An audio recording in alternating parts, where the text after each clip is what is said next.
ВМРО ДПМН работи на закон за реорганизација на државната управа и преструктурирање на некои министерства. Па при крај сме со целото законско решение. Очекуваме деновиве и да официјално биде поднесено.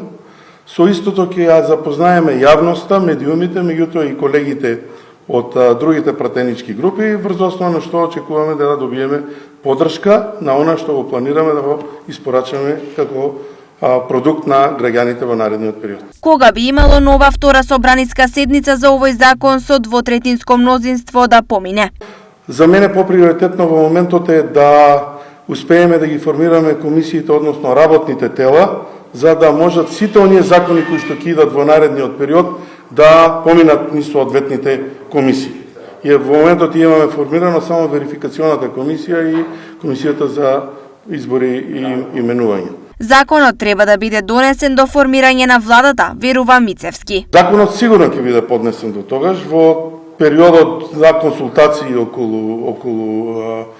на консултации на мандатарот. Очекувам дека ќе успееме да го донесеме и тоа законско решение, имајќи во предвид дека имаме конкретни и стиснати рокови согласно новиот деловник за работа.